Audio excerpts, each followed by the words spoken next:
നഗരൂർ തിരുവിരാലൂർക്കാവ് വനദുർഗ ദേവീക്ഷേത്രത്തിൽ തൃക്കാർത്തിക തിരുനാളിനോടനുബന്ധിച്ച ഉത്സവവും ദീപപ്രപഞ്ചവും നടത്താൻ തീരുമാനിച്ചതായി ക്ഷേത്ര കമ്മിറ്റി പത്രസമ്മേളനത്തിൽ അറിയിച്ചു. ഡിസംബർ 4-ന് ആരംഭിക്കുന്ന മഹോത്സവം 13-ന് സമാപിക്കും. 10 ദിവസം നീണ്ടുനിൽക്കുന്ന ഉത്സവ ദിനങ്ങളിൽ വിപുലമായ ദീപാലങ്കാരവും ദീപപ്രപഞ്ചവും വ്യാപാരമേളയും കാർണിവലുമാണ് ഒരുക്കിയിരിക്കുന്നത്.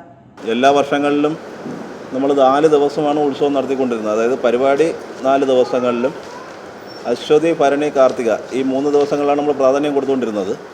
ഇത്തവണ നമ്മൾ 10 ദിവസത്തെ ഉത്സവമാക്കിയിട്ടുണ്ട്. ഡിസംബർ 4-ാം തീയതി കൊടിയേറി ഡിസംബർ 13-ാം തീയതിയാണ് നമ്മുടെ ഉത്സവം അവസാനിക്കുന്നത്. കാർത്തികയോടുകൂടി നമ്മൾ ഉത്സവം അവസാനിക്കുന്നു. ഒരു ദേശത്തിന്റെ തന്നെ ഉത്സവ ദിനങ്ങൾ മികച്ച ദീപപ്രഭ കൊണ്ട് അലങ്കരിച്ചുകൊണ്ടാകും ഇത്തവണത്തെ ഉത്സവമെന്ന് കമ്മിറ്റി അറിയിച്ചു. ഇന്ന് വൈകുന്നേരം കൊടിയേറ്റവും ദീപാലങ്കാരത്തിന്റെയും ദീപപ്രപഞ്ചത്തിന്റെയും സ്വിച്ച് ഓൺ കർമ്മവും നടന്നു. നിരവധി സ്റ്റേജ് പരിപാടികളാണ് 10 ദിവസവും ക്ഷേത്രത്തിൽ ഉത്സവത്തോടനുബന്ധിച്ച് നടത്താൻ തീരുമാനിച്ചിരിക്കുന്നതെന്ന് ക്ഷേത്ര ഭാരവാഹികൾ അറിയിച്ചു. കഴിഞ്ഞ വർഷം ഒക്കെ 4 ദിവസമാണ് ദീപാലങ്കാരവും മറ്റ് സ്റ്റേജ് പരിപാടികളും നടത്തിയതെങ്കിൽ ഈ വർഷം കഴിഞ്ഞ 4 ദിവസങ്ങളിൽ വളരെയധികം ഭക്തജന തിരക്കാണ്. നമുക്ക് നിയന്ത്രിക്കാൻ സാധിക്കാത്തതിലധികം ഭക്തജന തിരക്കാണ് ഇവിടെ ഉണ്ടായത്. അതുകൊണ്ട് ഇത്തവണ കമ്മിറ്റി 10 ദിവസവും വൈദ്യുത ദീപാലങ്കാരം, അതുപോലെ വ്യാപാരമേള ഈ വർഷം 10 ദിവസവും സംഘടിപ്പിച്ചിട്ടുണ്ട്.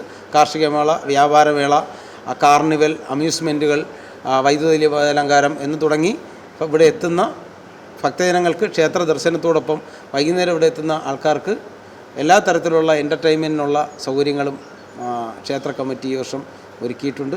9-ാം ദിവസമായ ഡിസംബർ 12-ാം തീയതി രാവിലെ 9:05-നാണ് സമൂഹ പൊങ്കാല ക്ഷേത്രാങ്കണത്തിൽ നടക്കുന്നത്. നമ്മുടെ പ്രധാന ദിവസങ്ങളായ 3 ദിവസം അശ്വതി, ഭരണി, കാർത്തിക. അശ്വതി എന്നുള്ള പൂമൂടൽ, അതുപോലെ തന്നെ ഭരണി നാളിലെ പൊങ്കാല, തൃക്കാർത്തിക ദിവസം. ഈ 3 ദിവസങ്ങളാണ് ക്ഷേത്രത്തിലെ പ്രധാന ദിവസങ്ങൾ. അപ്പോൾ ഇത് കേന്ദ്രീകരിച്ചാണ് നമ്മൾ കഴിഞ്ഞ വർഷം വരെ ഉത്സവം കൊണ്ടാടി പോന്നിരുന്നത്. ഈ പ്രാവശ്യം അതിൽ നിന്ന് തികച്ചും വ്യത്യാസം ഈ 3 ദിവസത്തെ പരിപാടികൾ, ക്ഷേത്ര പരിപാടികളെല്ലാം അതുപോലെ തന്നെ നടക്കുന്നുണ്ടാവും. അതിന് പുറമെയാണ് നമ്മൾ 7 ദിവസം 10 ദിവസത്തെ ഉത്സവം എന്നുള്ള ദീപപ്രപഞ്ചവും സ്റ്റേജ് പരിപാടികളും എന്നുള്ള കൺസെപ്റ്റിലേക്ക് നമ്മൾ ഈ വർഷമാണ് മുന്നോട്ട് പോയത്. അവസാന ദിനമായ 13-ാം തീയതി തൃക്കാർത്തികയോടനുബന്ധിച്ച് വൈകുന്നേരം 6 മണിക്ക് ക്ഷേത്രാങ്കണത്തിൽ കാർത്തിക ദീപം തെളിയിക്കലും ഉണ്ടാകും. വിസ്മയ ന്യൂസ്, നഗരൂർ.